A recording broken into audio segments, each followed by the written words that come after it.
Tea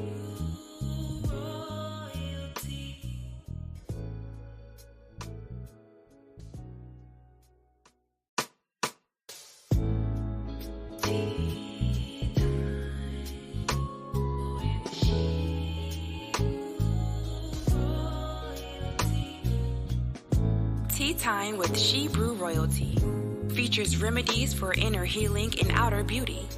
Real-time conversations with sisters in the Hebrew Israelite community, focused on healing our spirit, mind, and body, which will contribute to the healing of our nation as a whole. Sip a cup of tea, wear your favorite turban, tee, or tunic, and enjoy Tea Time with Shebrew Royalty.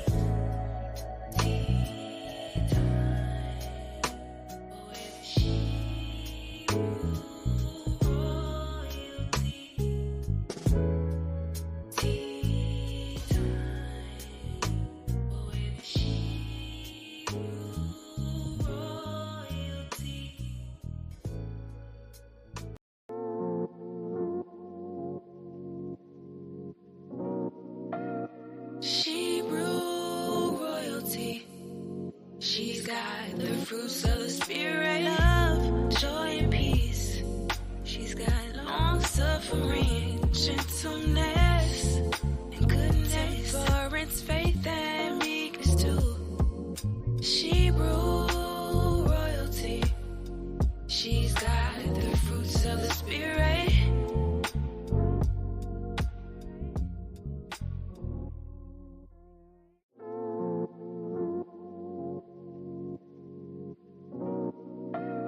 Shebrew Royalty.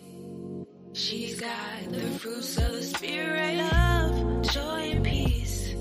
She's got long suffering, gentleness, and goodness, endurance, faith, and meekness too. Shebrew Royalty. She's got the fruits of the spirit.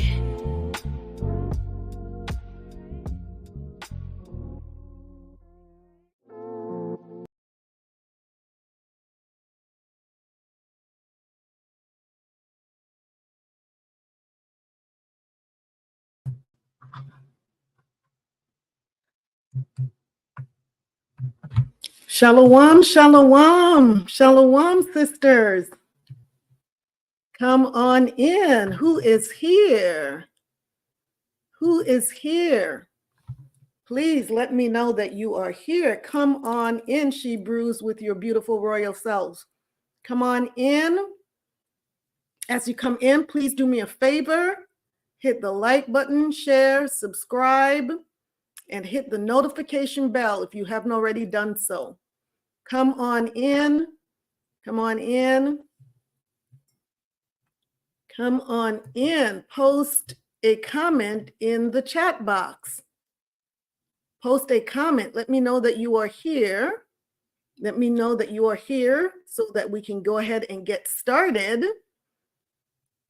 Let's wait a little while.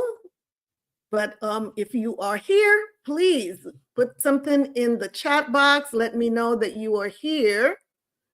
Yeah, so that we can get this royal tea party started. Come on in. Who is here? Who is here? So there goes my camera again. We are zooming in and out as I just sit here peacefully.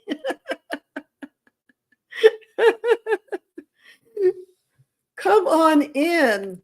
Please hit the like button, share, subscribe, hit the notification bell. We are getting ready to get started. But before I go any further, let us first and foremost give a huge shout out of praise to the Almighty I am that I am, the God of the Hebrews and the Shebrews, for bringing us back together another Sunday, another first day of the week. So we thank the Most High in the name of his Son, Christ, and the Holy Spirit. So I am your hostess, Kuala Yakaka, and I humbly thank you for joining me on this broadcast today. Thank you for coming in. Thank you for coming in. we've got a lot to go into tonight. Once again, you know how these shows have been information packed, so much information, things that we need to know in order to live healthier and prayerfully longer lives, right? But if we want to live longer, we also want not just the longevity, but the health that goes along with that, okay? So I pray you all had a blessed week. How was your week? How was your week? Matter of fact, how was your Purim? How was your Purim? Talk to me. I had a beautiful, relaxing Purim. I did have a wonderful Purim. So I hope that you all did as well. So come on in. Let me know, how was your Purim? How was your week? It was an amazing week. We've been having great weather here, and I have absolutely no complaints whatsoever. None, zero. I'm just thankful. I'm just thankful to be here. Thankful to be able to share another day with you and to be able to have tea again. So before moving forward in the discussion, let's make these disclaimers. Let's get all of the housekeeping stuff out of the way. Let me start by saying Tea Time with Shebrew Royalty is not going to be everybody's cup of tea, and we understand that. We get it. It's not meant to be. However, if you come across this channel and you realize that tea time is just not your cup of tea, you know, you don't agree with our lifestyle or our beliefs, that's okay also. I encourage you to continue to search YouTube, and I'm sure that if you do, you will find your perfect cup of tea and your perfect flavor. You owe that to yourself, and I'm sure that you will be successful in your search. What I do ask, however, is please do not leave any derogatory comments or statements in the chat box, because that would be distasteful. We would really appreciate it, and we thank you in advance. Oh, my daughter says, Shalom, the week has been blessed. All praises to the Most High. Yes, yes, yes. All praises. Yes, it was. I'm glad to hear that. I'm glad to hear that you and the children had a beautiful, you know, I did. I had a beautiful week and Purim. Like I said, it was just awesome. Also, although I am a medical provider and a corporate health and wellness coach, and I will be touching on topics of health and wellness on my broadcast, we will not be using this platform to diagnose or treat anyone's illnesses. So if you are experiencing any medical problems whatsoever, please consult your healthcare practitioner. And the views that you will hear on this channel are those of myself, my co-hosts, my guests, and not those of any particular church or organization. One more thing, if you would like to be a guest on Tea Time with Shebrew Royalty, please send me an email to shebrewroyaltybiz@gmail.com and include a brief description of your business, your product, your services that you provide, or a topic that you are interested in co-hosting. And I will put my email address on the banner here for you. Give me just a second.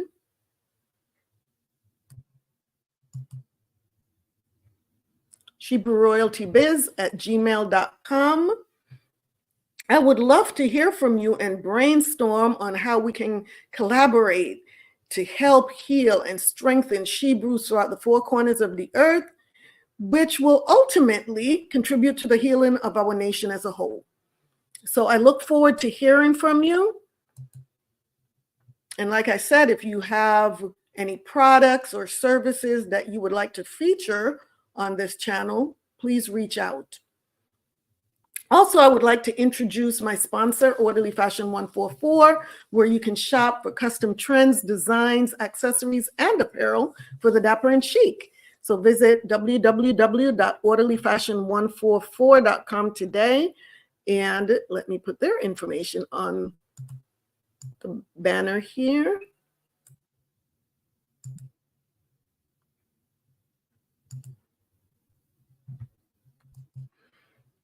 So Tea Time with Shebrew Royalty discount code is QUALA15, QALA, my name, 15, to receive 15% off your purchases. Free shipping will also populate on orders of $70 or more. Orderly Fashion 144 is also looking for fashion models that will purchase from the website and submit a full body photo wearing whatever apparel you purchased, and you can receive up to 35% off your orders and one free item per month. In order to qualify, you will have to order at least 3 items a month from the website. For more information, please reach out to info@orderlyfashion144.com. I would also like to introduce My Guardian Doc. Let's talk about My Guardian Doc briefly. And I will put their information here on the screen for you.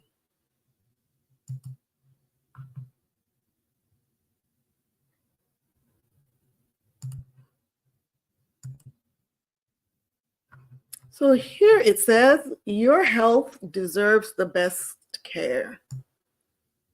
Step into My Guardian Doc, your one-stop for on-demand compassionate medical guidance, urgent care, primary care, and virtual second opinions, all provided by licensed medical doctors.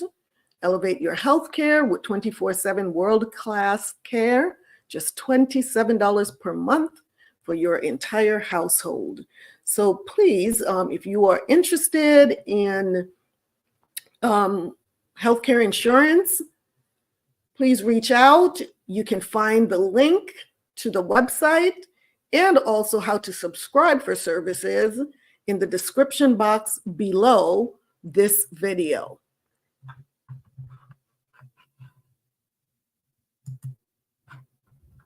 So that is myguardiandoc.com.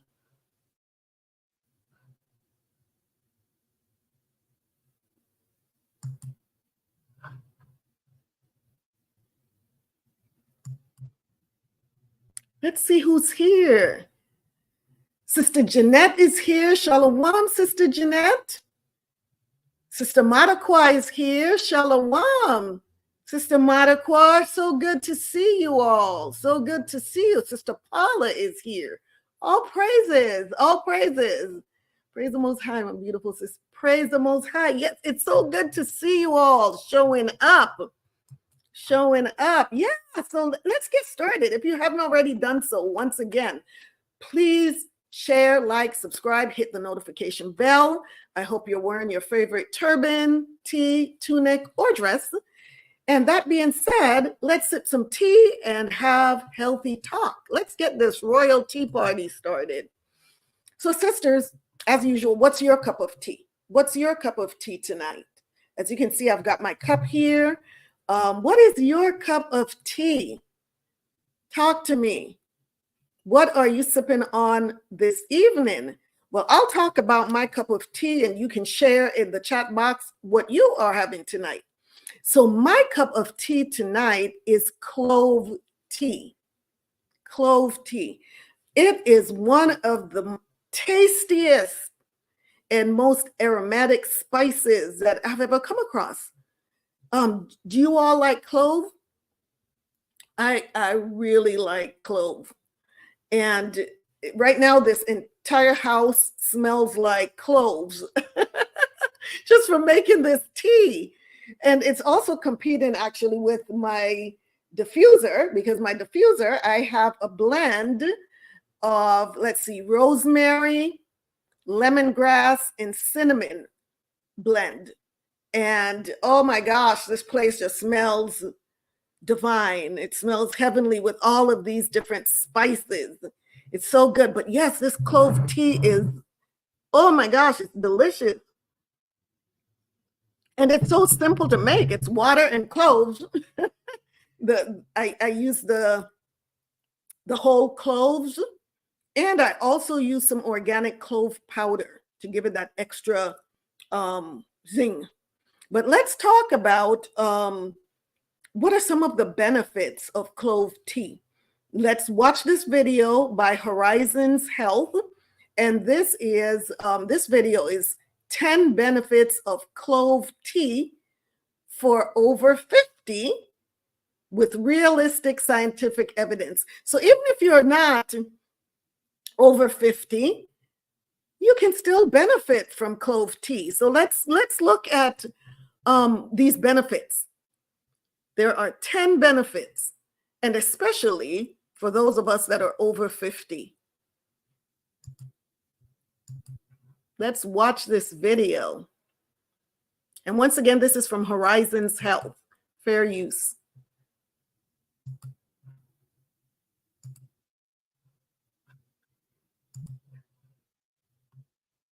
Benefits of clove tea for over 50 with real scientific evidence.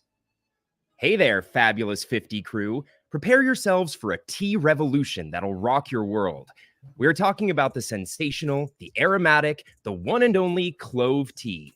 It's not just your average tea. It's a flavor-packed explosion that will awaken your senses and leaving you craving more. But here's the best part. Clove tea isn't just about the taste. Oh no, it's a powerhouse of benefits specially designed for our seasoned souls. Say goodbye to those annoying joint pains that try to slow us down, and hello to improved digestion, boosted immunity, and so much more.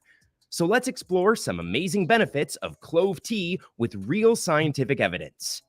Number 1, blood sugar regulation. Clove tea contains a special compound called eugenol. This compound has been found to improve how your body responds to insulin. Now, what's insulin? It's a hormone that regulates sugar, glucose, in your bloodstream. So when you munch on those carb-filled treats, your body gets busy breaking them down into glucose. And here's where insulin steps in, playing the role of a helpful buddy who guides that glucose from your blood right into your cells. As we get older, our body's ability to use insulin efficiently decreases. But eugenol in clove tea can help make your cells more receptive to insulin signals. Think of it as eugenol giving your cells a little nudge, helping them welcome glucose more effectively. And here's another cool thing about clove tea. It's packed with antioxidants.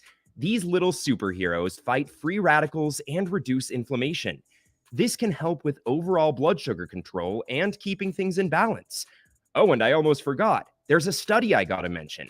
A research paper published in the Journal of Pharmacological Research found that eugenol-rich extracts from cloves demonstrated anti-diabetic effects in animal models. Number 2, strengthens the immune system. When it comes to our immune system, we all want it to be strong and resilient, especially as we age. One of the reasons clove tea is beneficial for immunity is its high antioxidant content. They fight free radicals, which are harmful molecules that can damage our cells and weaken our immune defenses. But that's not all. Clove tea also possesses antimicrobial properties. When nasty bacteria, viruses, and fungi try to invade your body and cause all sorts of trouble, clove tea jumps into action. There's a study published in the Asian Pacific Journal of Tropical Biomedicine proving that cloves exhibited strong antimicrobial powers against various strains of bacteria. So when those invaders think they can mess with your health, clove tea comes to the rescue and gives your immune system an extra boost. Number 3, oral health benefits. One of the standout properties of clove tea is its ability to fight oral bacteria. Those little critters love to hang out in your mouth, causing plaque buildup, bad breath, and even tooth decay. But clove tea says, not today, bacteria. It contains unique compounds like eugenol and eugenol acetate, which possess powerful antimicrobial properties. These compounds kill those pesky bacteria, keeping your mouth fresh and clean. Another way clove tea helps your oral health is by soothing toothaches and gum pain. Cloves have been used for centuries as a natural remedy for toothaches, thanks to their numbing and analgesic properties. Sipping on a warm cup of clove tea provides temporary relief and reduces discomfort in your teeth and gums. And here's a bonus, clove tea can freshen up your breath. Its aromatic compounds can mask bad odors and leave you with a pleasant, minty taste. But remember, it's not a substitute for regular brushing, flossing, and dental checkups. So keep up with your oral hygiene practices and consider incorporating a cup of clove tea into your daily routine for that extra oral health boost. Number 4, digestive support. Let's talk about our digestive system. It works tirelessly to break down food and absorb nutrients, but sometimes it needs a little extra support. That's where clove tea comes in to save the day. Clove tea has been used for centuries to aid digestion and provide relief from digestive discomfort. The compounds in clove tea have antispasmodic properties. This means that they can help relax the muscles in our digestive tract, easing the cramps and spasms that often accompany indigestion. Not only does clove tea soothe the muscles, but it also stimulates the production of digestive enzymes. These enzymes play a crucial role in breaking down food and promoting efficient digestion. Also, science has got our back on this one. Studies have shown that clove extracts, including clove tea, reduce gastric ulcers, inhibit the growth of harmful bacteria in the gut, and even protect against certain digestive disorders. So the next time you're feeling a bit sluggish in the digestion department or need some relief from bloating and discomfort, brew yourself a warm cup of clove tea. Number 5, joint pain relief. As we get older, our joints go through some changes. The protective cartilage that cushions our joints may start to wear down, and the production of natural lubricating fluids can decrease. These changes can lead to joint stiffness, discomfort, and sometimes pain. Now let's dive into the science behind how clove tea can help reduce joint pain. When you drink clove tea, the eugenol enters your system and works its magic. It reduces the production of inflammatory molecules in your body, which alleviates joint inflammation and the associated pain. By calming down the inflammation, clove tea provides relief and improves your overall comfort.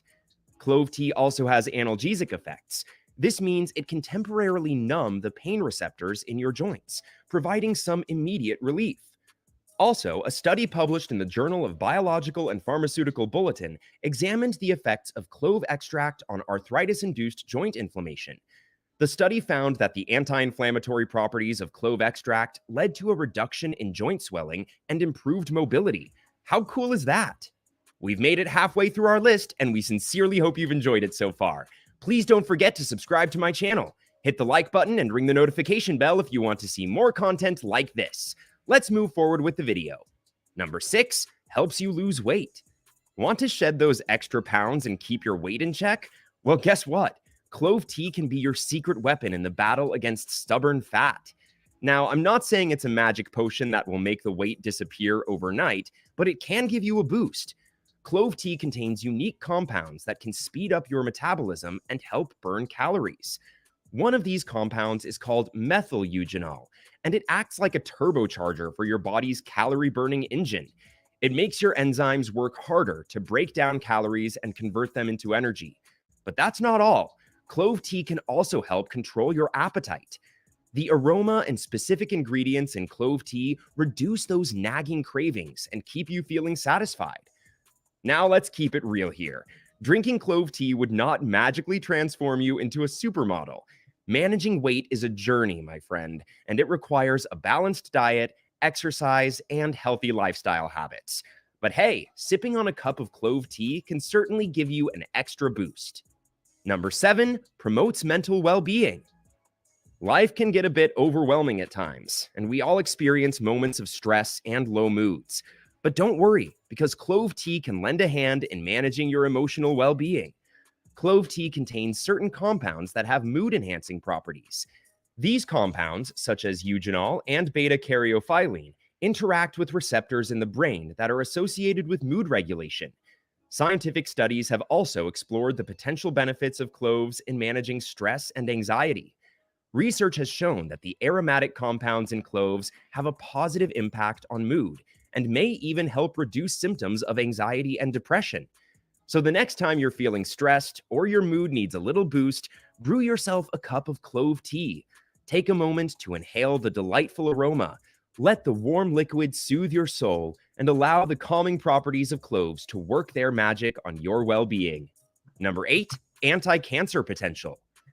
Cancer develops when our body's cells start growing and dividing uncontrollably, forming tumors. But the good news is that certain compounds in clove tea have been found to interfere with this process. Free radicals can mess up our cells' DNA and increase the risk of cancer.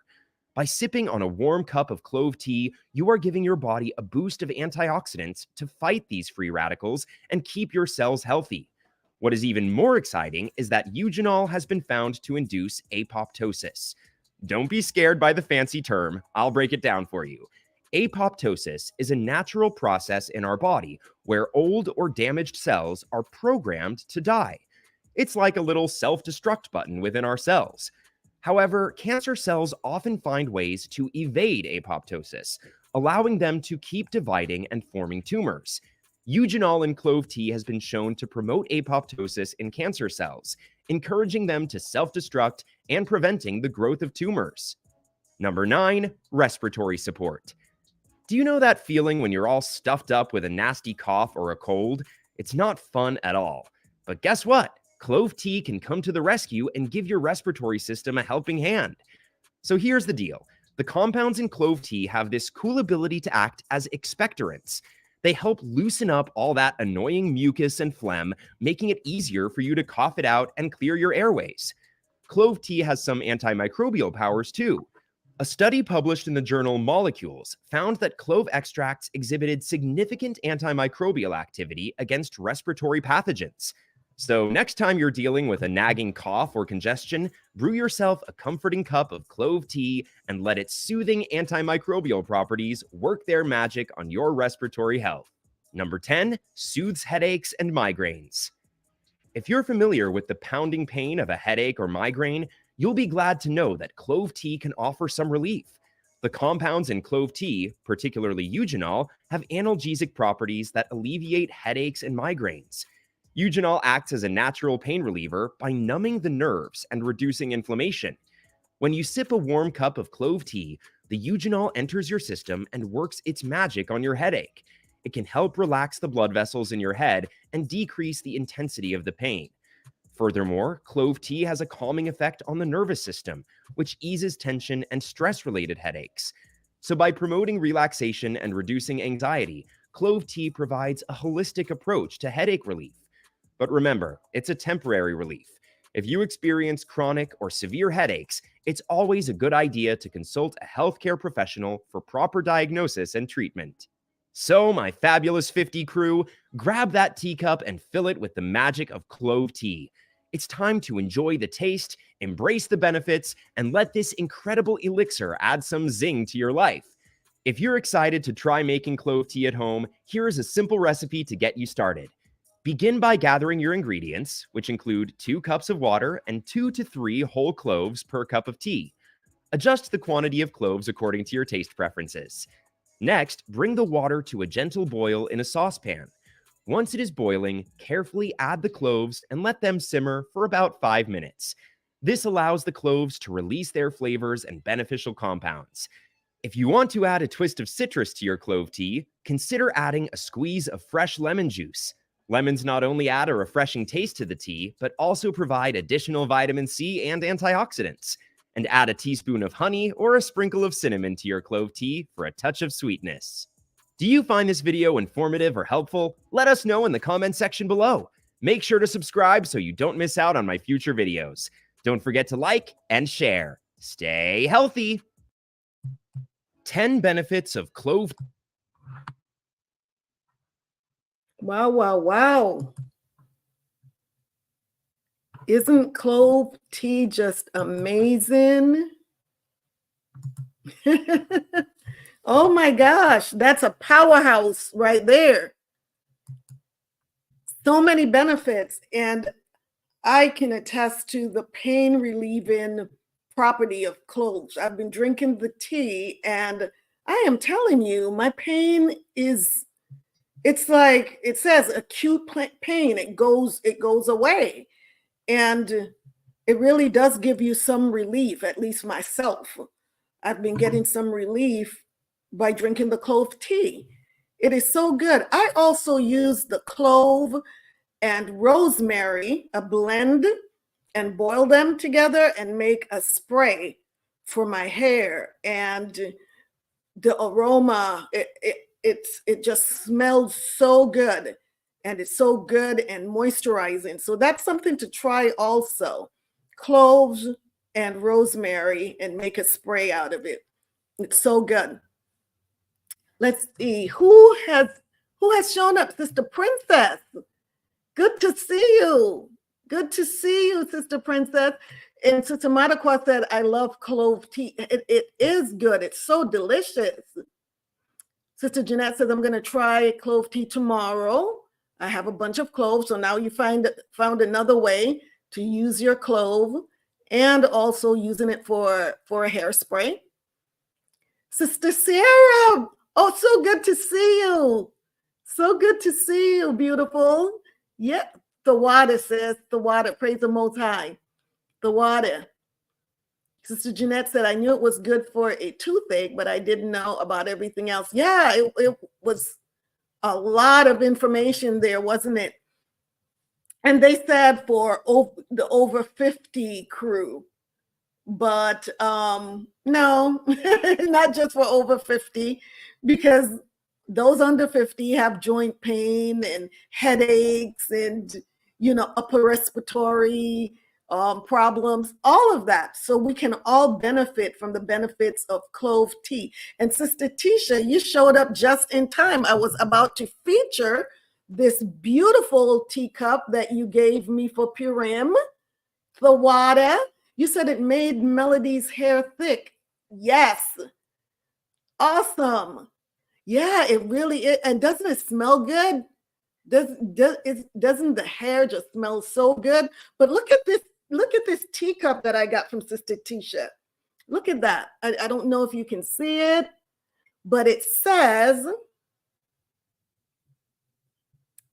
side by side or miles apart, sisters are always close at heart. Isn't that just beautiful? And it actually comes with a lid and with a little spoon. So yeah, I am christening my cup today with clove tea. The water again, sis. Sister Jeanette says, I have a rosemary plant outside too. I'm about to make that hairspray. Make the hairspray. Yeah. And the beautiful thing about it is that you can also drink it, right? You can drink the clove and rosemary. You can make a tea out of it, and when it cools off, the extra, you can use that as the hairspray. Isn't that beautiful? These herbs, man, I'm telling you, they are good for everything. Some things are out there that are good for nothing, but these herbs are good for everything. So once again, like, share, hit the notification bell, subscribe. We're about to get started. And just a reminder, we do not promote on social media just because I have no other social media accounts other than my YouTube channel. So I depend on your support to share this channel, share the videos with your sisters, your family, your friends, your sister friends out there, okay? We rely on word of mouth to get other sisters that you believe may be interested in what Tea Time has to offer. So invite them to come on and share some of the past videos with them as well.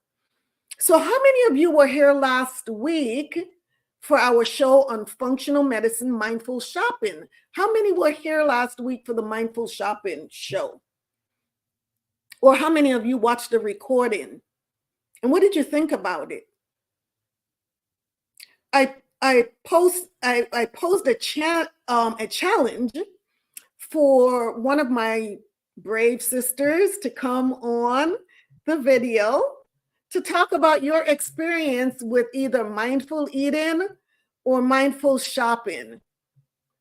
Sister Jeanette said, I have not watched it yet. Okay. Yeah, it's good. It's good, if I may say so myself. But was there anyone that was willing to come on and talk about your experience with either mindful eating or mindful shopping? just let me know and I'll bring you in so you can just share your testimony as to if you tried and how it's working for you. I know that I have been really diligent with the both, actually. Mindful, started off, of course, with the mindful eating, and then I went grocery shopping, and it was so amazing what my cart looked like. It was like a garden in my cart, and I was able to resist anything that was in a box. The only thing that I bought that was in a package was my quinoa. But besides that, I bought nothing in a box, and everything was just fresh fruits and vegetable, organic, and of course my salmon. But it was beautiful, right? It was beautiful. So tonight, welcome to the third Sunday of February. Sister Jeanette says, "Sis, I'm going to give it a try for real. I'm trying to grow my hair out." Yes. Sister Madakwa says, "Sister Jeanette, the hair concoction really works." It does. It does. It really does. Yeah, I'm telling you, it really does grow your hair. So welcome to the third Sunday of February, Functional Nutrition Month on Tea Time with Shebrew Royalty. So every Sunday of this month, we have been delving into topics pertaining to not just nutrition, but functional nutrition. So tonight's show is about the Mediterranean diet versus the SAD diet. Says, "I'm here. I'm going to try it on my locks." Sister Carla says, "Awesome. Good. Sister Carla, you have such beautiful locks. Such beautiful locks." But yeah, it really is. I love that spray. Yeah. So tonight's show, Mediterranean diet versus the SAD or the SAD or the standard American diet, will teach us how to make wiser nutritional choices to help us live healthier and prayerfully longer lives, right? That's the goal. Not only longevity, but like I said, health as well. So as a medical provider, health and wellness coach, and also a certified functional nutrition informed professional, my goal is to provoke us to all make lifestyle changes, not just talk about going on a diet. We want to make lifestyle changes that will improve our well-being spiritually, mentally, and physically. And nutrition plays a major role, correct? And we also need to realize that there is not a one-size-fits-all diet for all people or all Americans or whatever you consider yourself, but all people. There's not a one-size-fits-all. So we're going to delve into, basically it's about diet versus nutrition, right? Let's first talk about diet. With diet comes many negative connotations, and it implies some restrictions. It's a short-term fix.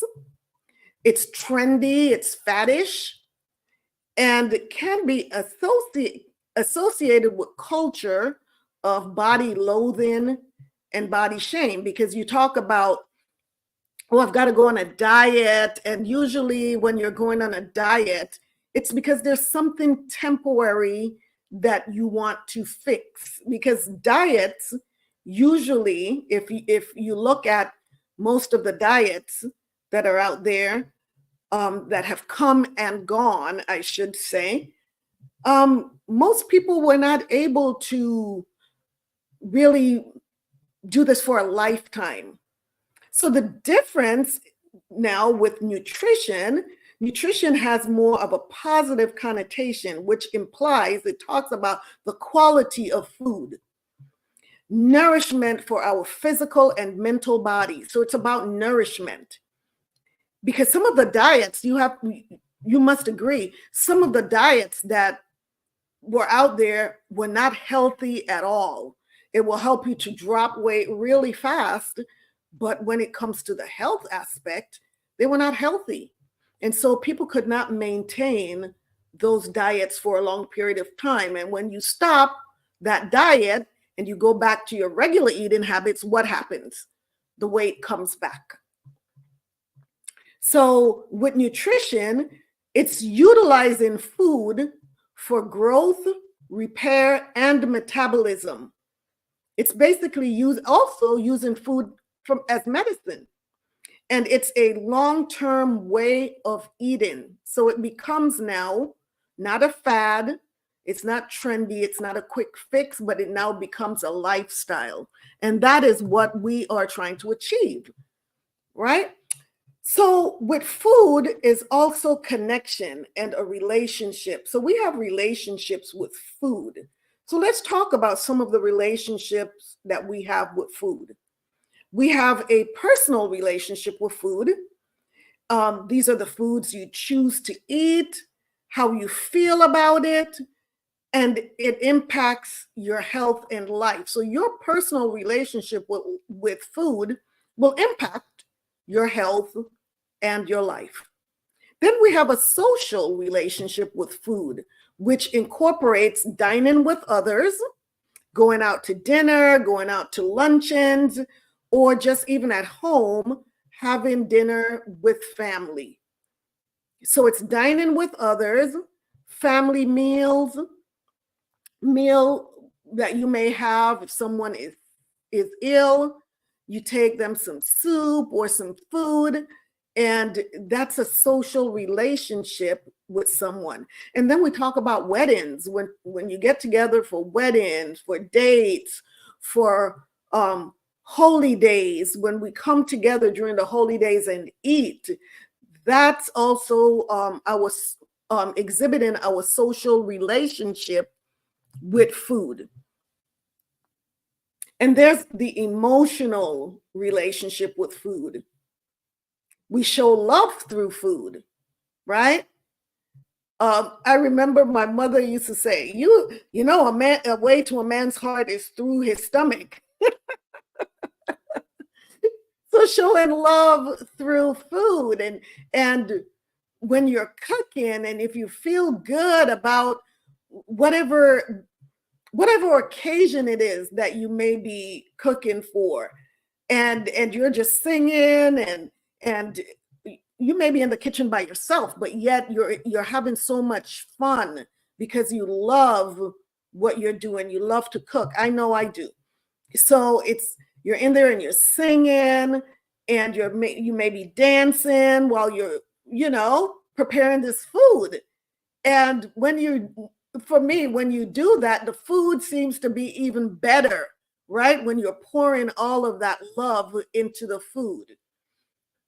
And then food is also used sometimes for coping with emotions, with depression, with isolation, with stress, with sometimes anger, sometimes grief. We use food sometimes to even try to mask these emotions. And then, of course, our physical relationship with food. So what you eat affects you physically, right? It affects your function, your health, and it can improve or decrease, or should I say, increase or decrease your risk for diseases, depending on that physical relationship that you have with food. So here's a trivia question for you all. Here's a trivia question. What is orthorexia? Does anyone know what orthorexia is? Have you ever heard of the term orthorexia? Go ahead and post something in the comment for me if you've ever heard of that. Have you ever heard of that as a condition or an eating disorder?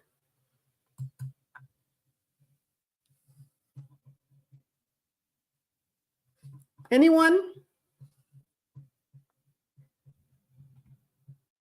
So let's talk about orthorexia really quick. It is classified as an eating disorder. Sister Jeanette said, nope. New word to me. So you're learning a new word today. And orthorexia is classified as an eating disorder, right?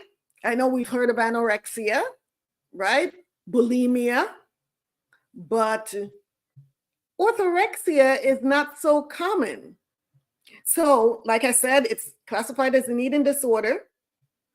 It is an unhealthy obsession with eating healthy. Can you imagine that, right? An unhealthy obsession with eating healthy. So the person who suffers from orthorexia feels that certain foods are dangerous and unhealthy, which some are, right? And that's a fact. Some foods are dangerous and unhealthy. However, the person with orthorexia has an obsession with this, and also feeling guilt or shame when you're not able to maintain your nutrition habits. So if you slip up on your regular eating pattern and you have to go off of that healthy eating for a minute because of maybe you don't have access to whatever it is that you like to eat at that moment, and you're hungry and you end up eating something else, you feel a lot of guilt or shame. And it's just an unhealthy focus on eating in a healthy way. And the focus is more on the quality of food versus the quantity of food. So just as we can have eating disorders where we have an obsession with eating unhealthy foods all the time, here it is. Orthorexia, an unhealthy obsession with healthy eating. So that was the trivia question for the day. Sister Jeanette said, I can see that happening to someone. Yeah, especially, I remember when I went through that period of, of my life where I was on this path to real health and wellness. And this is when, I think I mentioned before, I had dropped my body fat from 30 something percent to 11%. And this was intentional, by the way, through healthy eating and exercise. And I think I did mention that I actually did a fitness competition, but I was obsessed with eating healthy all the time. It did become an obsession with making sure that I was eating healthy and making sure that I was meal prepping. I was meal prepping for 5 work days because of course I had to go to work. So I would meal prep on Sundays and make sure that I cook and put everything in the storage. And there's absolutely nothing wrong with that. But when you are so obsessed with it that if for whatever reason you're not able to do that, then it really messes with your psyche, as though you're going to gain 20 pounds in one day. So yeah. So with orthorexia, it's food restrictive. You're very critical and rigid about your eating habits, and you can actually damage your overall well-being by just being so obsessed. And also for people who suffer from orthorexia, their self-worth depends on following a healthy diet. So once again, that was the trivia of the day. So tonight we're talking about the SAD diet, the standard American diet, right?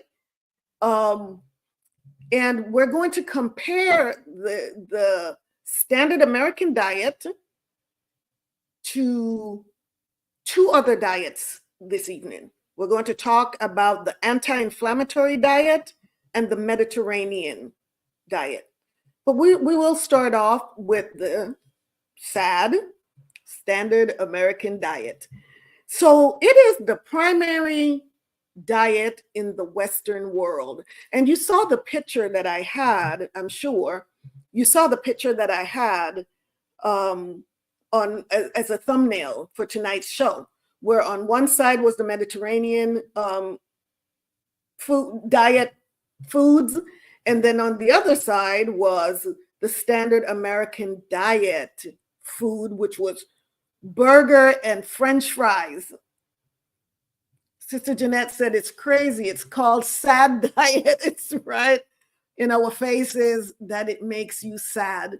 Isn't that something? Yes. It's incredible. It's the SAD diet. It's sad that this has become what is considered the American diet. So it is the primary diet in the Western world. It is responsible for preventable chronic diseases such as obesity, heart disease, hypertension, strokes, type 2 diabetes, some cancers, and even neurological diseases. Sister Jeanette said someone is having a laugh for sure. Yeah, you're, oh man, burger and fries, and you're wondering why you can't lose weight while you're sick all the time. And that is really sad. That is really sad. You're correct, Sister Jeanette. So 60% of average Americans' daily diet is made up of SAD foods, or the standard American diet foods, which are chips, candy, breads, pastries, cold cereals, pizzas, chicken and fish nuggets, and fast foods. That's 60% of the average American's diet is made up of these foods. Once again, chips, candy, breads, pastries, cold cereals, pizza, chicken, and fish nuggets. And when you look at these nuggets, do they even resemble chicken or fish? Most of them do not, right? And then fast food, etc. The SAD or the standard American diet is prevalent in ultra processed foods. Some of the ingredients you can't identify or even pronounce, like we just talked about the chicken nuggets and the fish nuggets. Some of them do not look like chicken. They don't look like fish. The burger meat doesn't look like meat. It doesn't smell like meat, right? And a lot of ingredients that are not found in nature. Ingredients that are so altered from their original state, they no longer resemble natural food. And that is why they are referred to as Frankenfood, right? They don't even look like regular food. They are calorically dense and nutrient poor. They have empty calories. They are low in fiber, and they're low in colorful phytonutrients. The CDC identifies less than 16% of the population getting adequate fruits and vegetables. Less than 16%. The standard American diet foods are designed to be addictive. That's why you keep going back for more. You keep going back for more. Over and over again. Can't get enough. They're designed to be addictive. The ingredients are engineered to mimic tastes and textures that triggers the reward centers in the brain, and which causes or leads to insatiable cravings for more and more. Isn't that interesting? Isn't that interesting? The ingredients, I'm going to repeat that again. The ingredients are engineered to mimic tastes and textures that trigger the reward centers in the brain, which leads to an insatiable cravings. That's why people have these insatiable appetites for more and more. You would think that these foods were developed by by psychologists who knows how, basically about the reward center of the brain and so on. But they're not, right? Sister Jeanette said that's the spirit. Exactly. Exactly. Which leads to gluttony. That's what this leads to. When you have insatiable cravings and appetite, that is now gluttony. So that's a little bit about the standard American diet. So there's more. With the standard American diet, it is also considered that it is pro-inflammatory. It is also a pro-inflammatory diet, which means that it causes inflammation. And here are some of the sources that causes inflammation. Processed foods, right? That you can't, like I said, you can't ID, you can't pronounce the ingredients. Sugar, alcohol, omega-6 oils, safflower oil, sunflower and corn and soybean oils. These are the omega-6 oils, the unhealthy oils. The safflower, the sunflower, the corn, and the soybean oils.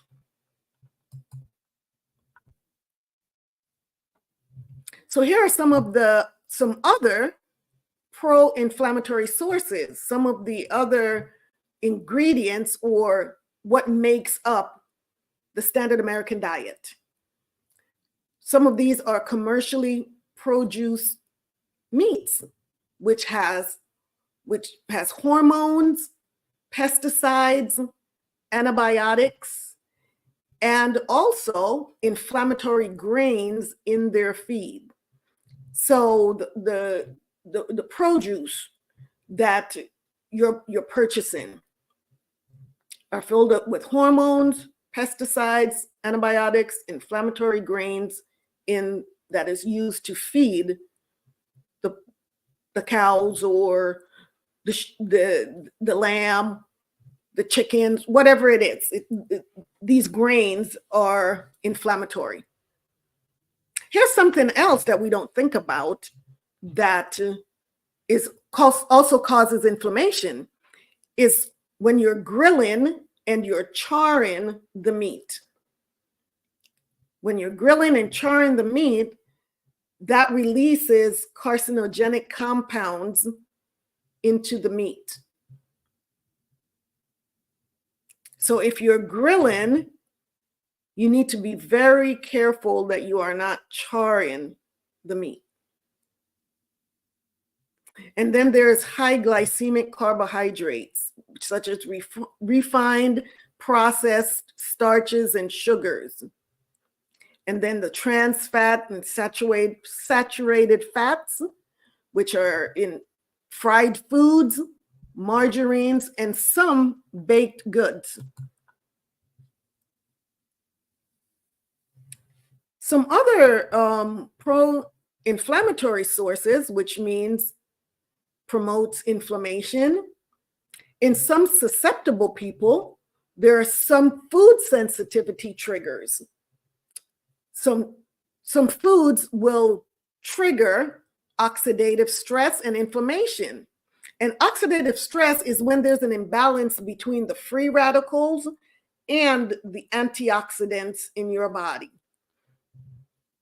So it's important to eat meals that are full of antioxidants to reduce oxidative stress, to combat the free radicals that are disease causing, right? So then here are some of the foods that can cause sensitivity: cow dairy, gluten, eggs, soy, peanuts, corn, and shellfish. We don't have to worry about the shellfish. Most of us don't. That is not an issue. That is not an issue for us, right? So yes, the standard American diet, the SAD diet, is a pro-inflammatory diet. So it promotes inflammation.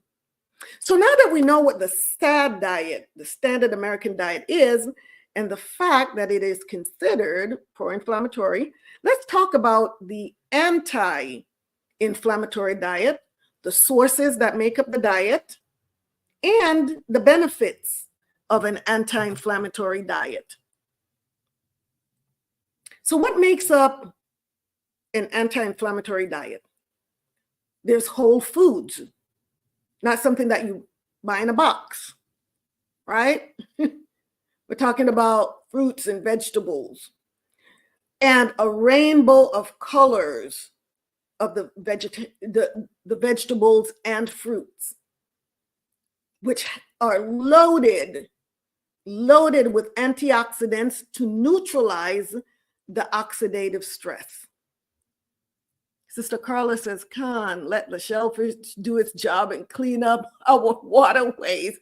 Exactly. They have a purpose. They have a purpose, which is to clean up the bottom of the ocean, and that's their purpose, not to dump all of those toxins after they clean up the bottom of the ocean into our bodies, and then we wonder why we're sick, right? So it's important to know these things because so many people are ill and they do not know that the shrimp, crab, lobster, the stuff that they think tastes so good and is so good for them, they don't realize that a lot of the toxins in their body is coming from the shellfish. So once again, a rainbow for the anti-inflammatory diet, a rainbow of colors, vegetables, colorful vegetables and fruits, which are loaded with antioxidants to neutralize oxidative stress. The anti-inflammatory diet is also not just made up of the colorful veggies and fruits, but organic, right?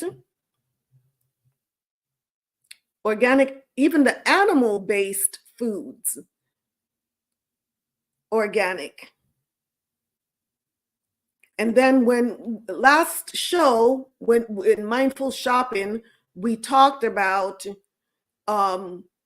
even the eggs and the chickens. You want not just free range, but pasture raised organic eggs.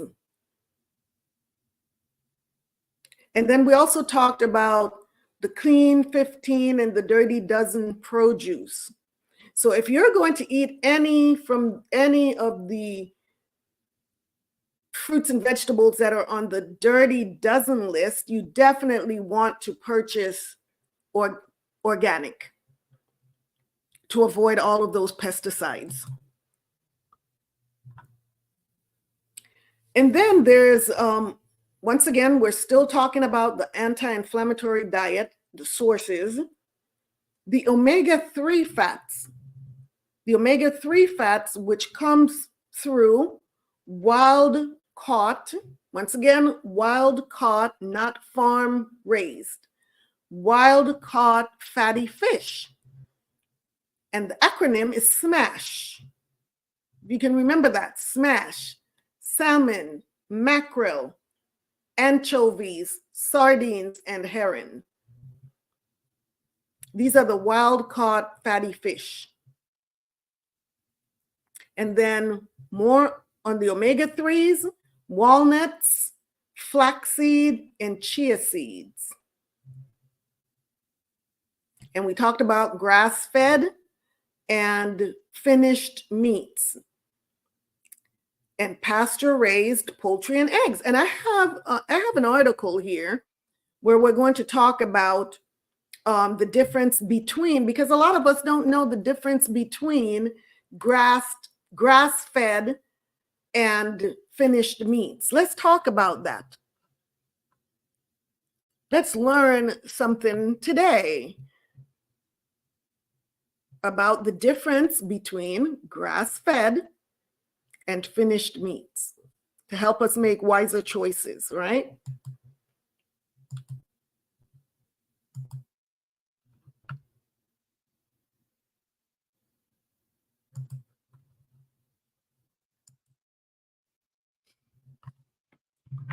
So it says here, what is the difference between grass-fed and grass-finished beef? Let's talk about that. Let's learn something. And it says, you're pretty sure you know what grass-fed beef is by now. It's in the meat section of your local grocery store next to the conventional beef. If you want to know more, read this. What's the deal about grass-fed beef?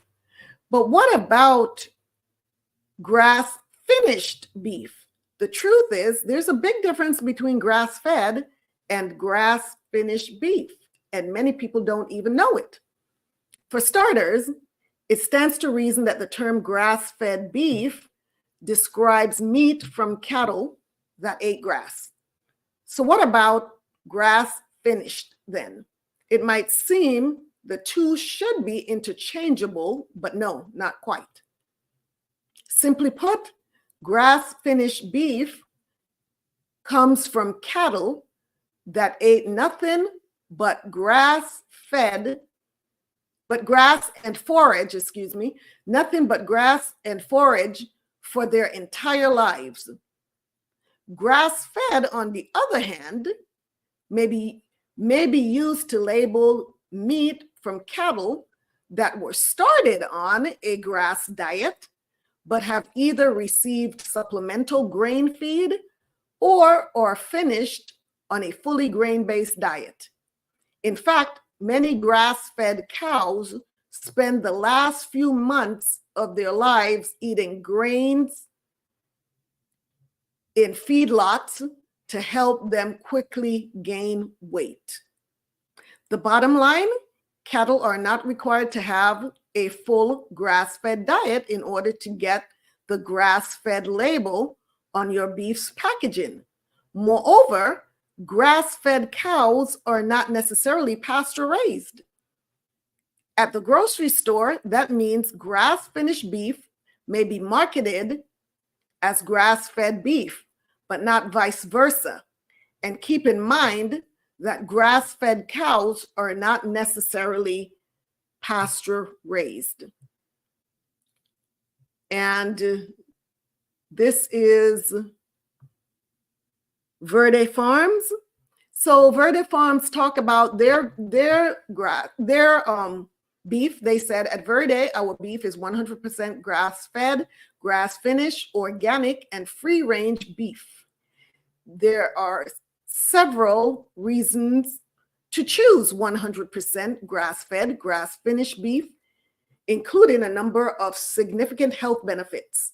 Grass-finished beef is 20% lower in calories than grain-finished beef and has higher levels of omega-3 fatty acids, CLAs, which are conjugated linoleic acid, an essential fatty acid that fights cancer and inhibits body fat, and vitamin A and E. At Verde, we support sustainable farming practices that prioritize animal welfare. All Verde cattle are 100% pasture raised with no feedlots ever. In fact, at Verde Farms, cow could graze in an area the size of a football field. Compare that to a feedlot in the US, where cattle live in confined pens that house between 100 to 125 animals and allow 125 to 250 square feet per animal. Our beef is always antibiotic free and never contains added hormones, and Verde cattle always roam free. It's the Verde way. If eating grass-finished beef is important to you, and this is not an advertisement for Verde Farms. I don't know anything about Verde Farms. This is their website that I received this information. So this is for information purposes only and educational purposes only. If eating grass-finished beef is important to you, you're now set to shop, knowing the distinction between grass-fed and grass-finished beef. We offer only 100% grass-fed beef, and that means Verde beef is always grass-finished too. We're committed to bringing more people real beef raised with respect for the animals, the land, the farmers, and the environment. It's beef, the way it's meant to be. So that is good information, because you hear grass-fed beef, but not realizing that that does not necessarily mean that they were raised in a pasture and grass-fed their entire life.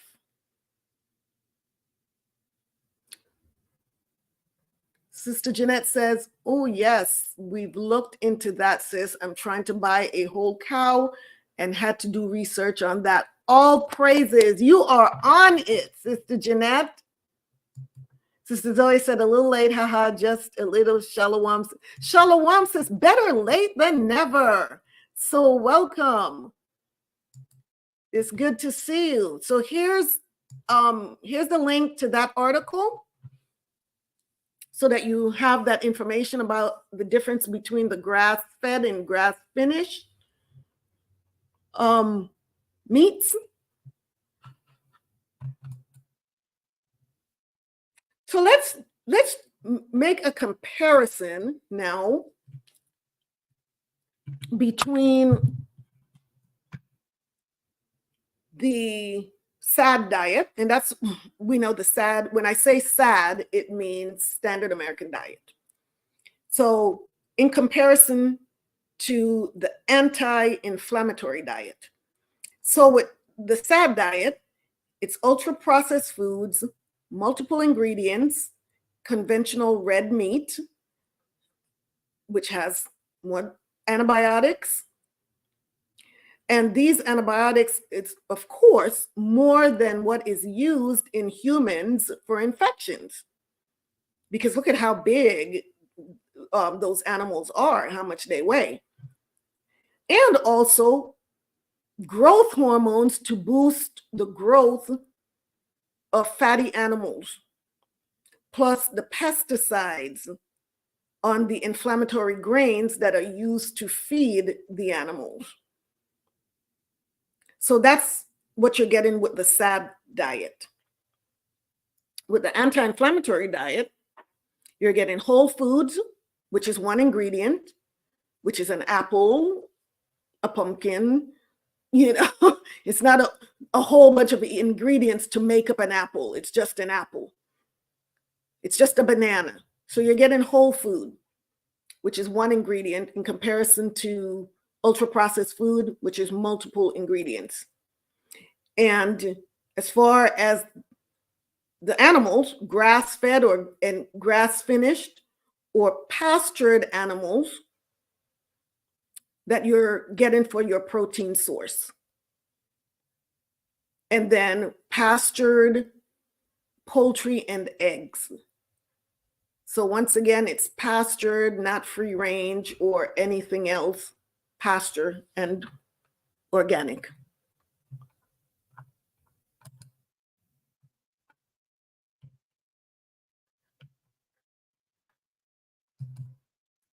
So once again, with the SAD diet, you have processed meats, which are cured, smoked, canned, salted. You have sausage, hot dogs, bacon, ham, jerky, salami, and even Spam. I mean, they really still sell Spam.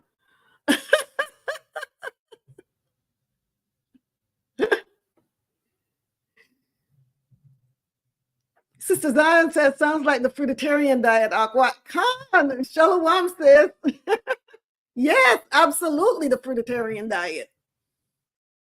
So once again, do you want to hear those meats again on the SAD diet? This is really sad. Processed meat, which are cured, smoked, canned, salted, sausage, hot dogs, bacon, ham, jerky, salami, and Spam. And then you have the processed plants, which are canned fruits and veggies and refined grains, right? In comparison to the anti-inflammatory diet. With the anti-inflammatory diet, you now have colorful plants, which are full of phytonutrients to support detoxification. It lowers inflammation, repairs the DNA. And then you have veggies, fruits, grains, legumes, nuts, and seeds. And on the anti-inflammatory diet, you should have 5 to 9 servings per day of fruits and vegetables. And there should be 3 times more veggies than fruit due to the high sugar content in the fruit. So once again, anti-inflammatory diet, colorful plants, which are rich in phytonutrients to support detoxification, lower inflammation, repair the DNA, veggies, fruits, grains, legumes, nuts, seeds, 5 to 9 servings per day of fruits and vegetables. That's a lot, isn't it? That's a lot.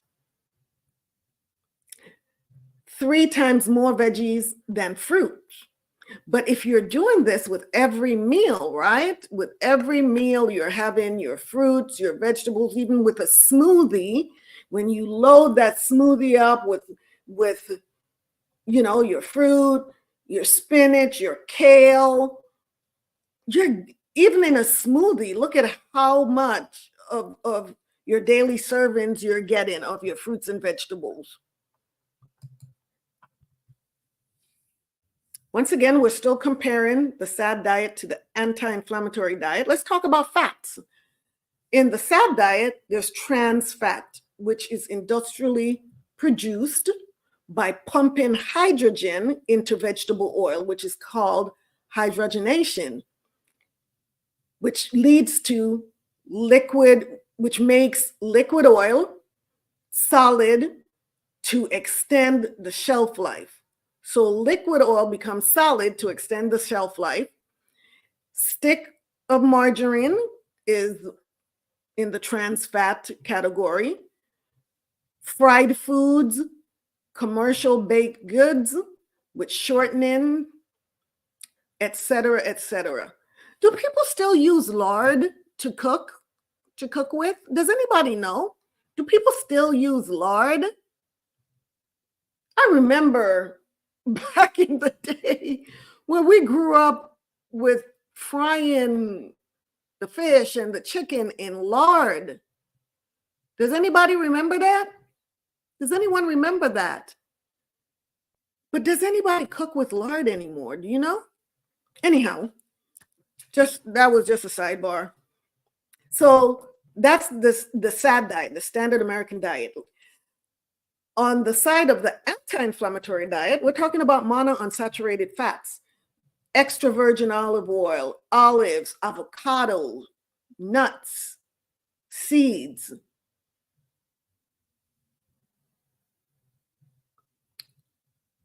Sister Jeanette, you said you use beef.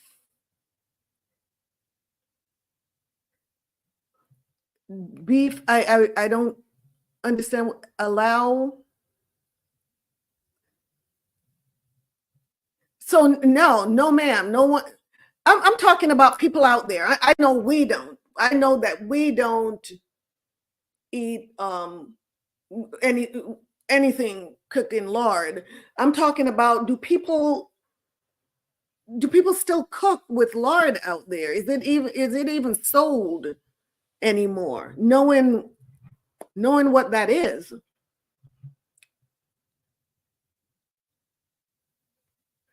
And the poor health that comes from cooking with that stuff. So getting back to the comparison between the SAD versus the anti-inflammatory diet, let's talk about the SAD diet and the omega-6 oils. Currently, the SAD diet provides approximately 20 to 25 to 1 ratio of omega-6 to omega-3 oils. So 20 to 25% of omega-6 to 1 of the omega-3 oils. And we're talking about canola, grapeseed oil, corn oil, soy, cottonseed, peanuts, safflower, sunflower, and vegetable oils. These are the oils that are on the omega-6 side. On the anti-inflammatory side, we're talking about omega-3 oils. So historically, it says until 70 years ago, we ate 1-to-1 ratio of omega-6 to omega-3 oils. And the omega-3 oils that we're talking about are flax, avocado.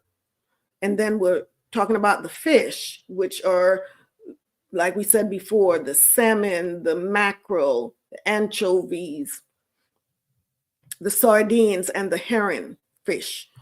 Those are very high in omega-3s, which is what we really want, right? So that's the comparison of the standard American diet, the SAD diet, versus the anti-inflammatory diet and the sources that are used to make up both of those diets.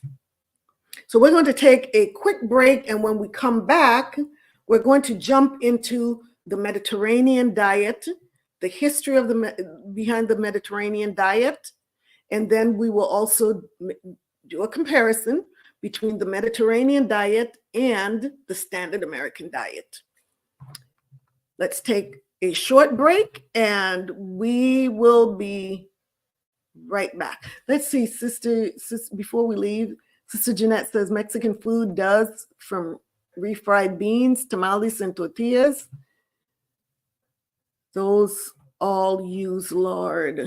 Oh boy, I thought by now they would have stopped doing that. Okay, I guess not. But yeah, that's good to know.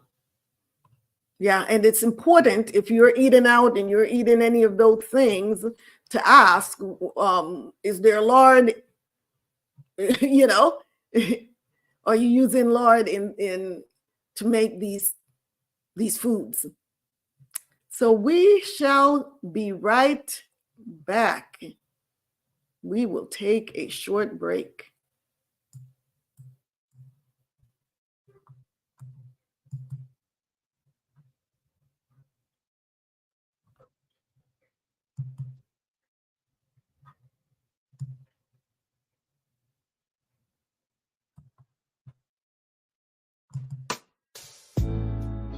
Tea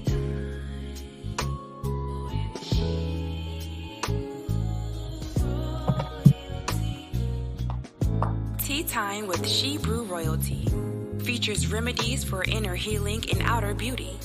Real-time conversations with sisters in the Hebrew Israelite community, focused on healing our spirit, mind, and body, which will contribute to the healing of our nation as a whole. Sip a cup of tea, wear your favorite turban, tee, or tunic, and enjoy Tea Time with Shebrew Royalty.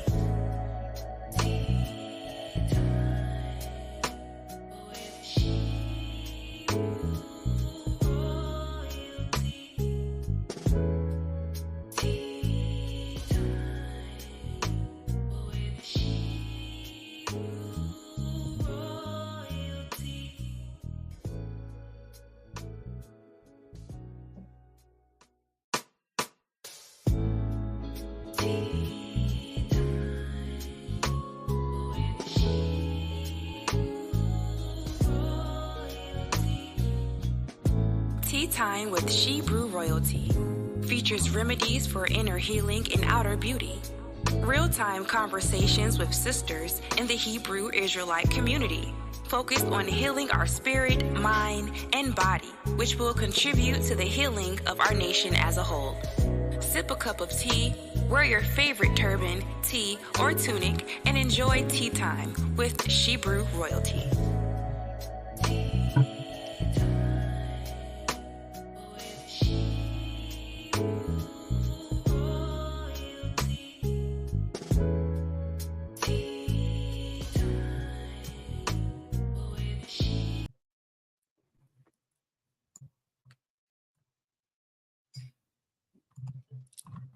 So we are back. We are back. We are back. That was a quick break. And like the thumbnail said, you can eat like this or you can eat like that. You get to choose what we're going to put in our bodies. We have choices, right? So we can eat sadly. We can eat for inflammation, or we can eat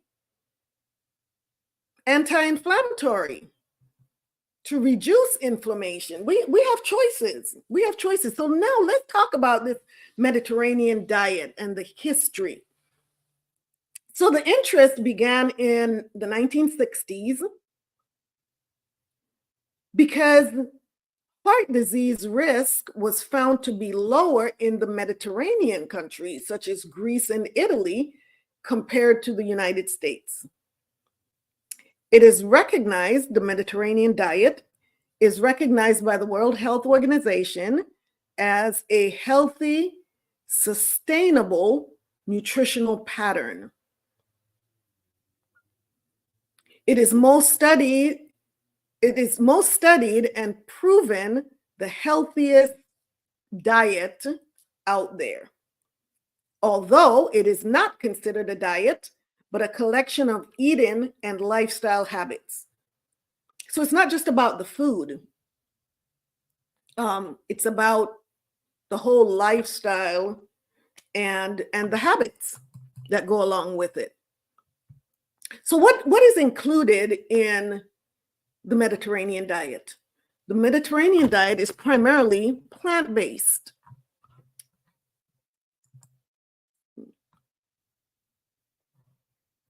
Let's see, looks we have a comment. Yes, Sister Jeanette says, Khan, always ask. Yes, yes, yes. So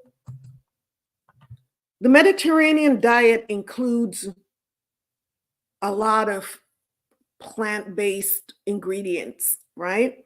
Plenty of colorful fruits and vegetables, whole grains, nuts, seeds, legumes, at least 3 times a week, olives, avocado, extra virgin olive oil is the primary oil that's used, and plenty of herbs and spices. Right? So just by listening to this, it sounds a lot like the anti-inflammatory diet, doesn't it? But the anti-inflammatory diet does include more meats than the Mediterranean diet. So with the Mediterranean diet, you also have fish makes up some of the primary ingredients, which is 2 to 3 meals per week, at least. Wild caught, once again, and it's the smash fish again: salmon, mackerel, anchovies, sardines, and herring. Poultry, few times a week. Fermented dairy, if one can tolerate it, in moderation. Red wine, low to moderate portions with meals. So although red wine is allowed, per se, in the Mediterranean diet, it's low to moderate portions with meals. It comes with the meal. It's not just going out and just drinking red wine and say, oh, I'm on the Mediterranean diet. Physical activity is also part of the Mediterranean diet. Now you see why it's considered not just a diet, but also a lifestyle. And then sharing meals with family and friends. So I spent 3 years in Greece, and also went to Italy briefly. And they are some of the most social people over there. That's all I have to say. They love to eat, but when they eat, these are the types of food that they eat. And the family gatherings, the gathering with friends, they're constantly inviting you over to eat, to enjoy food. So eating is just this big social event for them.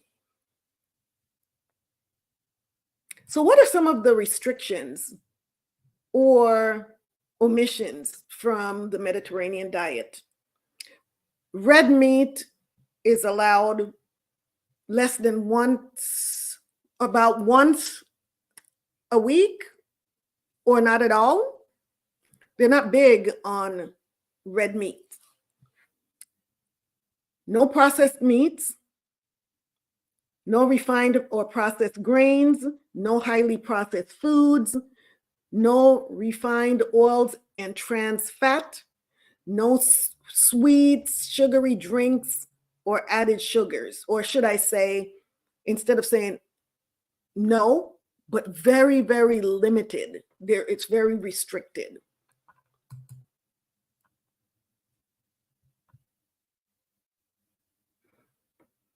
So why I wanted to focus on the Mediterranean diet is because it is widely recognized, like I said, as the model of healthy eating.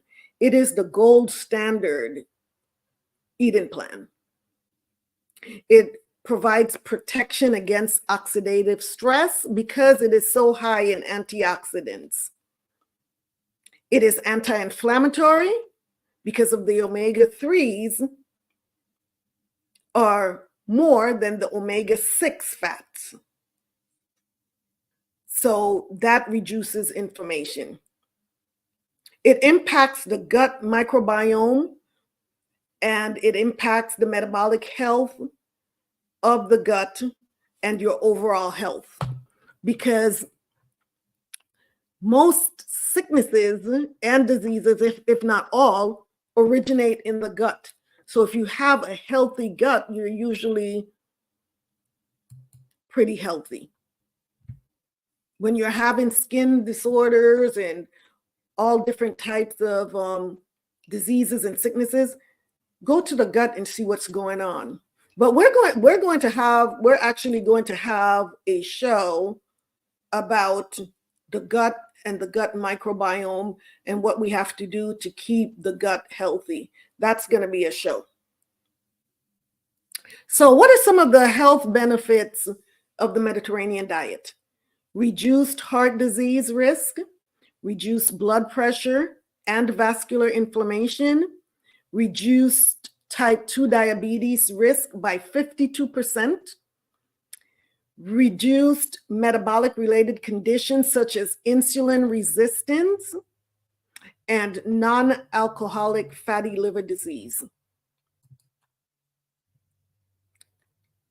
More of the benefits: weight loss, prevention of certain cancers, reduced risk for depression and cognitive impairment.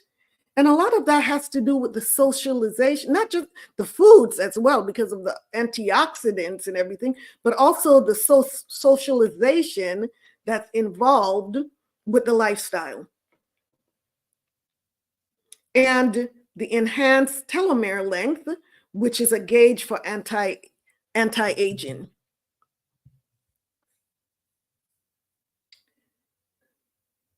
$7,447 people with high risk for heart disease was studied over a period of 4.8 years. And in the study, it was the Mediterranean diet plus added olive oil. That was the number one. One of the things that were being studied, Mediterranean diet plus added olive oil. Number two was the Mediterranean diet plus added nuts. And number three, low fat control. So it says that the risk of combined heart attack, stroke, and death from heart disease was reduced by 31% in the Mediterranean diet and the olive oil group, and reduced risk of heart attack, stroke, and death from heart disease reduced by 28% in the Mediterranean diet and the nuts group. Also, 13.7% of the individuals with metabolic syndrome reversed their condition. So their overall health was improved just from changing to the Mediterranean diet and either the olive oil or the nuts.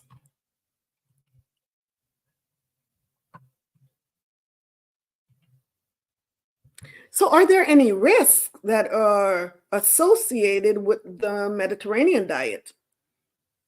It says there are a few risks. And some people will focus only on the diet, and they will forego the elements of the physical activity and social connections around the eating and living. And once again, this is supposed to be a combination of not just the eating, not just the diet part, but also incorporating the elements of physical activity and social connections. This dietary pattern is more of a full lifestyle, which is nutrition plus activity plus social interaction, in sharing the meals with others and enjoying life. So it can't be looked at as just eating the foods, although just changing to the foods itself is going to provide significant improvement in health. But when you combine that with the exercise and socialization, that's where you want to be. So now let's talk about the Mediterranean versus the SAD diet, right? The Mediterranean versus the standard American diet. This is an article that summarizes the differences between the Mediterranean and the standard American diet. So we've already showed the comparison between the SAD diet and the anti-inflammatory diet. So now let's read about this article, which is a comparative guide to the Mediterranean diet versus standard American diet by Neural Reserve. Let's jump into this article really quick and see what the difference is between the Mediterranean and the SAD diet.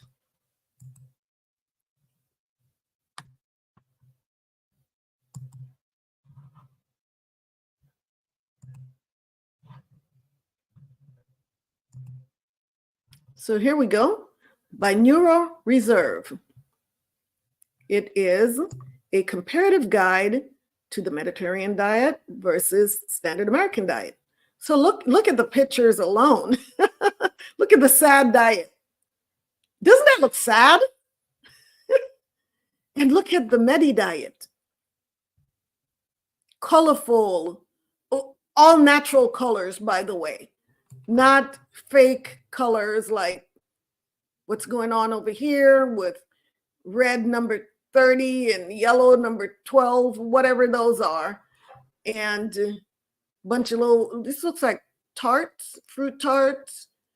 And of course, the donut and the burger bun and the French fries, all ultra processed foods, right? Well, over here, look, you have the spinach, you have the kale, you have the beans, the black beans, you have avocado, you have salmon, berries, strawberries, blueberries, looks like grapes, nuts and seeds and all of the good, yummy stuff. And of course, your olive oil. So that's for starters. It says here in the United States, the prevalence of health conditions like obesity, cardiovascular disease, type 2 diabetes, and certain cancers is quite high and growing. As emphasized this month, these health challenges are tied to metabolic health, serving as potential precursors to declines in brain health. So not just your physical health, but your brain health as well, your mental health. Strikingly, these issues are in turn heavily linked with dietary choices. When it comes to diet, the culprit behind the health issues is often attributed to the standard American diet, the SAD diet. The standard American diet is predominantly comprised of ultra-processed foods, offering minimal nutritional value and often coupled with a sedentary lifestyle marked by limited movement and social interaction. On the opposite side of the spectrum, the Mediterranean diet, Medi, brings a colorful and aromatic cuisine that is dense with nutrients. Numerous studies confirm that following the Medi lowers the chances of cardiovascular disease, metabolic syndrome, and cognitive diseases. This eating pattern is popular in blue zones.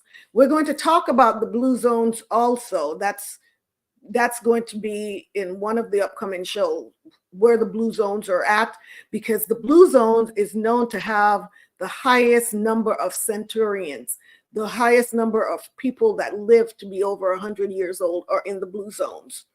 So there's something to that. Home to the world's healthiest and oldest individuals. There it is. It's not just about the food. The Mediterranean lifestyle includes regular movement and socialization, contributing to overall well-being and lowering health risks. Today, let's learn about the differences between these two diets. Just because you live in America doesn't mean you have to follow the SAD and fall into poor health status. Explore how you can choose to embrace the Medi and its lifestyle for a longer, healthier life.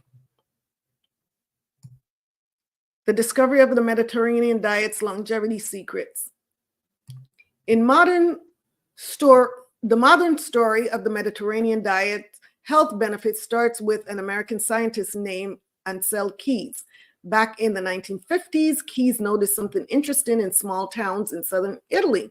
Even though the people there had less money, they were healthier than wealthier people in New York. This got Keys curious about their food. He found out that their diet, later called the Mediterranean diet, played a significant role in their well-being.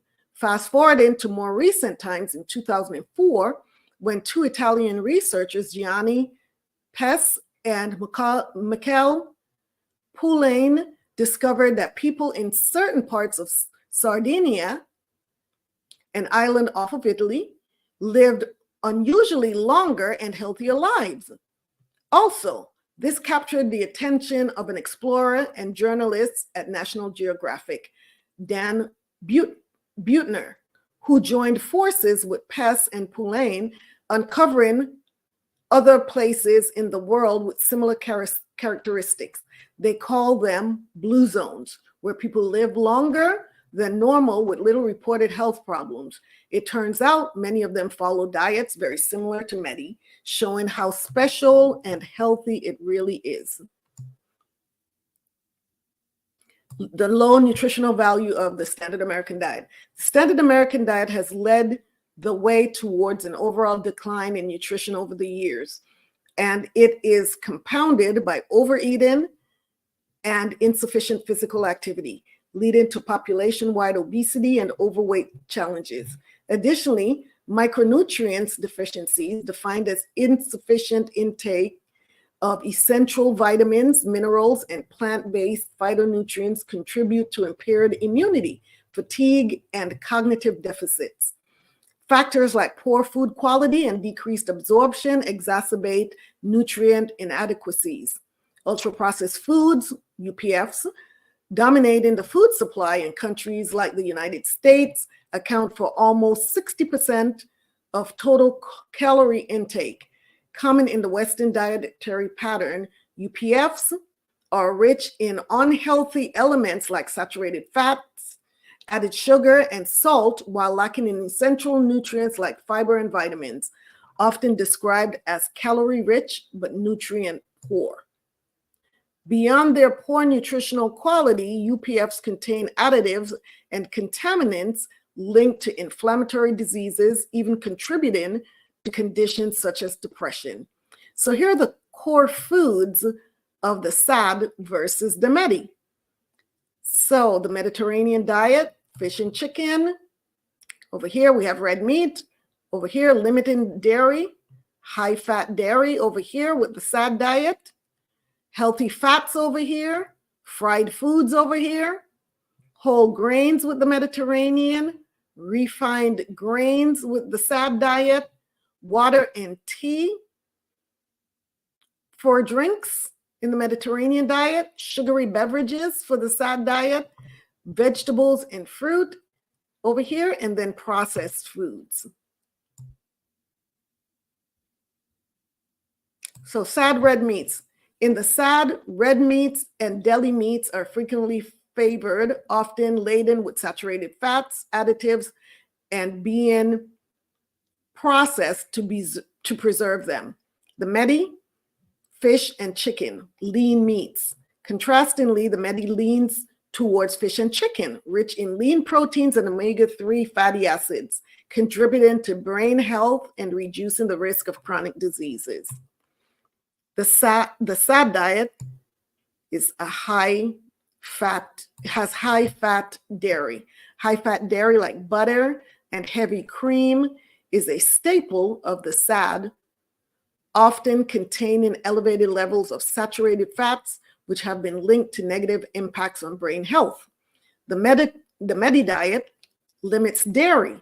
On the other hand, the Medi advocates for limiting dairy intake, instead opting for moderate consumption of healthier options like low-fat yogurt, which also adds a source of probiotics. SAD fried food. The SAD often includes an abundance of fried foods, which contain advanced glycation end products, AGEs, that can contribute to diabetes and heart-related issues. The Medi has healthy fats. In contrast, the Medi embraces healthy fats from sources like olive oil, nuts, and avocados, elements that produce heart and brain health with their sources of omega-3s and polyphenols. The SAD has refined grains. Refined grains like white bread are prevalent in the SAD, stripped of essential nutrients in the process. The Medi has whole grains. In contrast, the Medi places whole grains at the forefront, delivering sustained energy, fiber, and nutrients crucial for brain health and maintaining stable blood sugar levels.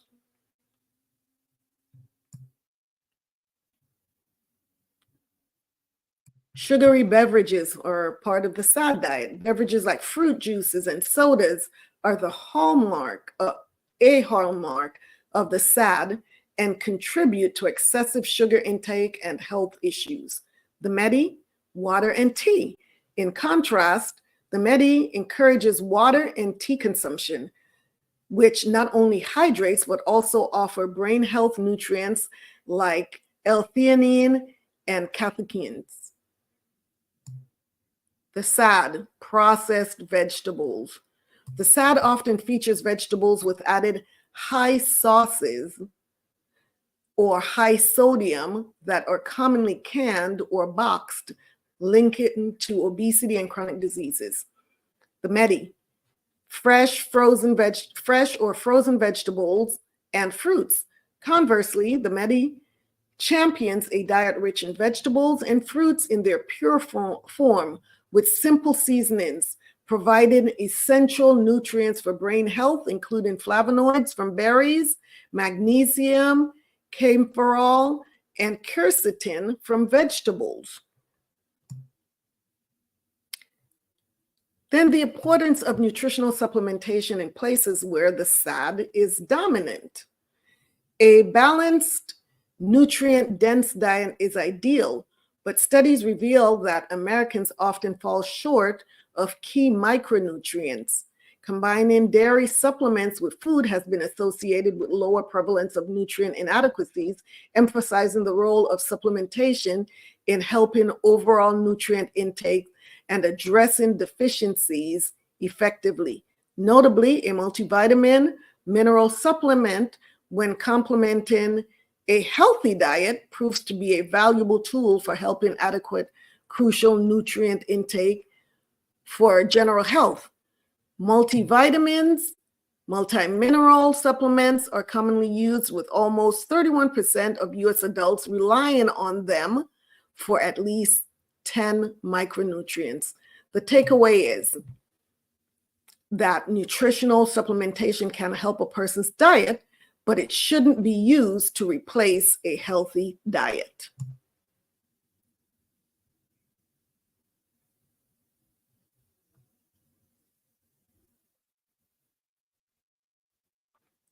Says in the formulation of Relevate, our neurologists, researchers, and nutritionists recognize the urgent need for a supplement tailored specifically to combat nutrient inadequacies impacting brain health, with Alzheimer's related deaths more than doubling from 2000 in 2019. Our strategy involves addressing nutrient gaps. So we're not going to go so deep into this, but you see, we were able to show the comparison between the Mediterranean versus the SAD diet. And it's pretty similar to the anti-inflammatory diet as well. But as you can see, although it's similar, the Mediterranean diet still has, I think, an even bigger advantage over the anti-inflammatory diet, because it is anti-inflammatory and so much more. So I am going to put the link here for that article as well. So tonight we didn't have time to go into some of the other diets that I really wanted to delve into, like the paleo diet, the DASH diet, which is the dietary approaches to stop hypertension, the keto diet, the ketotarian, the low carb, the vegetarian, vegan, and raw vegan diets. So hopefully we will be able to have another show, the Most High willing, to cover these other diets and to show what they have to offer. But I thought that it was really important that we go over the Mediterranean diet, because it is such an excellent, not just diet, but healthy lifestyle, I will say. So now we are more informed about the SAD diet, the standard American diet, the anti-inflammatory diet, and the Mediterranean diet, and how they each affect our health either in a positive or a negative way.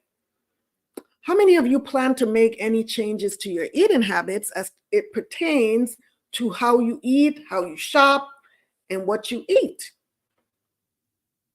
How you eat, like we talked about in mindful eating, how you shop, we talked about that in mindful shopping, and tonight, what you eat. As far as the SAD diet, the anti-inflammatory diet, these are the three that we went over today, and the Mediterranean diet. Which do you think will be your choice if you haven't already chosen? So my eating plan has been more along the lines of the Mediterranean diet for quite some time. However, since preparing for this show, I realized that there are some gaps, some areas that I really need to adjust and tighten up in, right? Sister Alicia, good to see you, sis. Sister Paula said that's good news. Awesome. And Sister Alicia says, I've been trying to shop better. All praises. All praises. So I want to incorporate more servings of nuts and grains on a daily basis. How about yourself? What diet plan do you follow?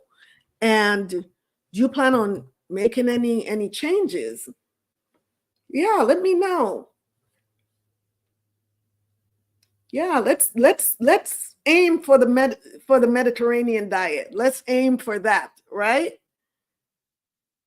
And remember, it includes the exercise and the socialization. It's hard when you live alone, for those that do, as far as the socialization, but, try. We can eat spam. Says we can eat spam? No, we cannot. No, we can't eat spam, Sister Paula. No. We cannot eat spam. That's not part of, no, that's not, that's,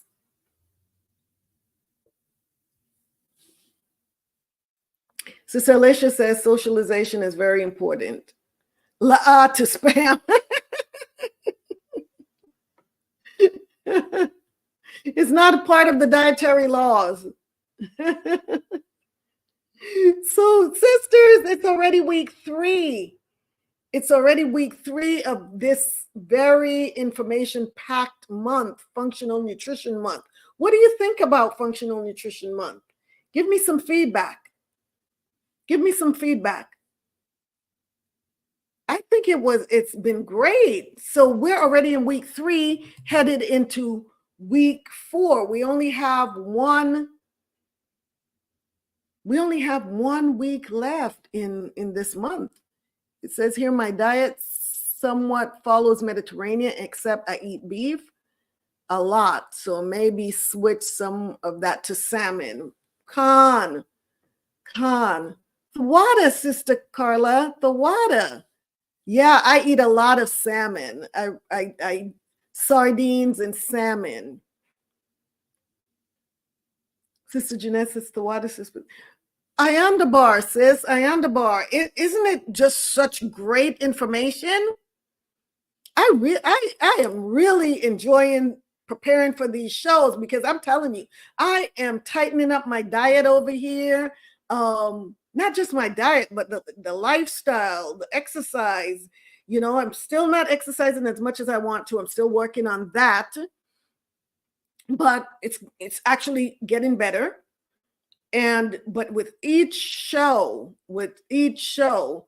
I'm improving.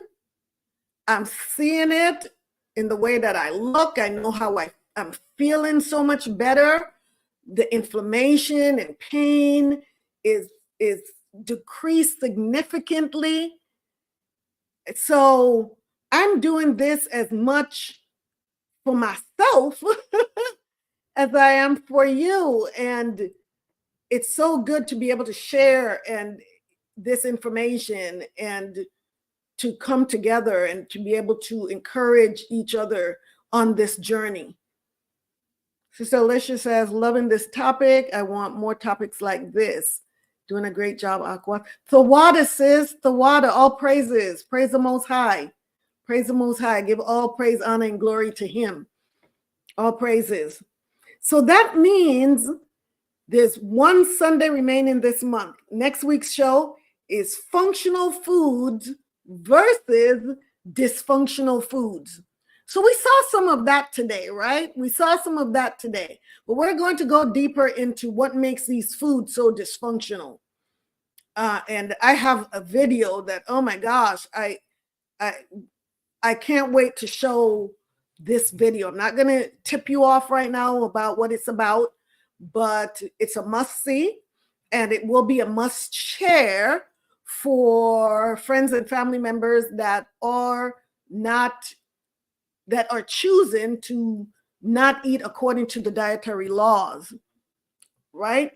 And it's really significant. You can still have your beef, Sister Jeanette. You can still have your beef. Just reel it back a bit and increase your salmon. Increase the salmon and sardines and the fatty fish. Yeah. Or this is something that you can do. You can have a smaller portion of the beef alongside a small portion of the salmon. So that will be your play on surf and turf. So there you go, have the surf and turf with some salmon or even, tuna and your beef, just a smaller portion of the beef. So next week, functional foods versus dysfunctional food.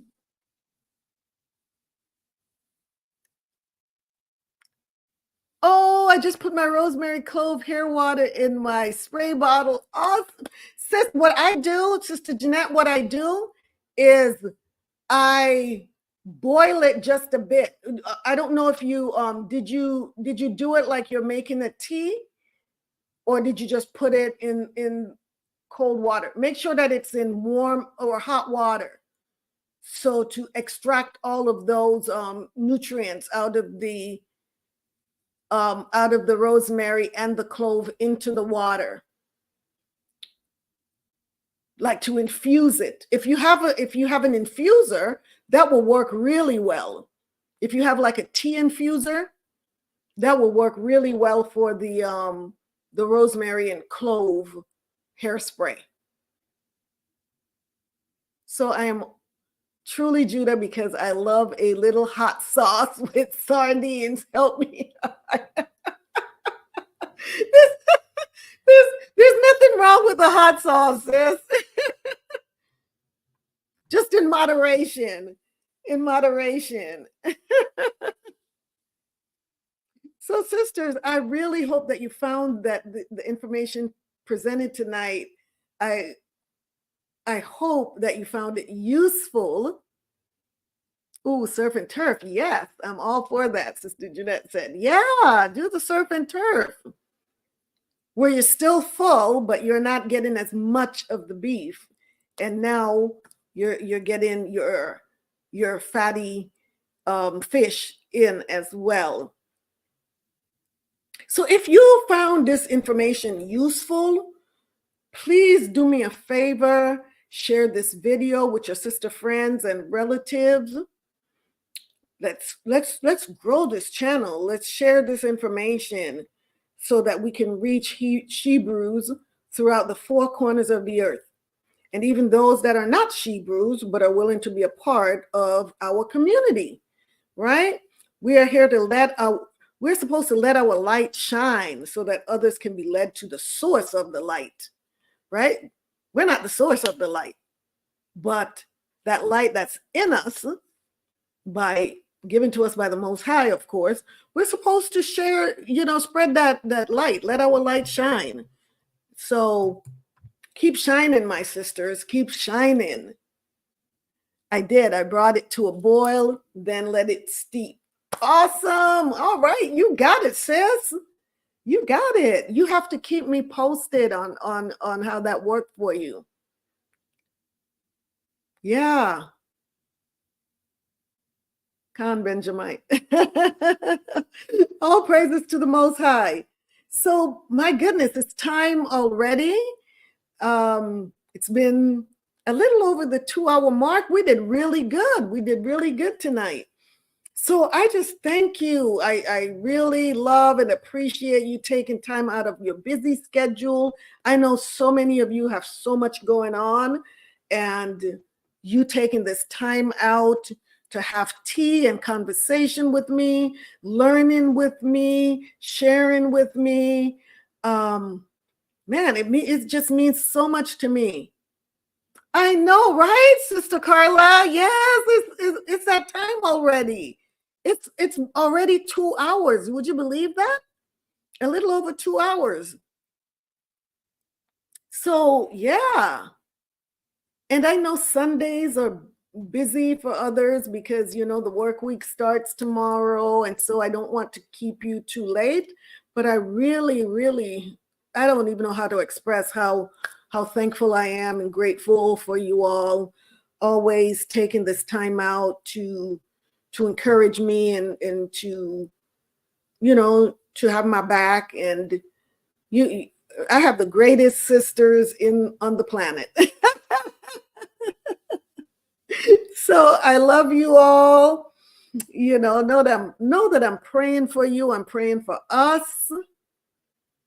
So until the Most High brings us back together again, may you prosper and be in good health. May we all prosper and be in good health.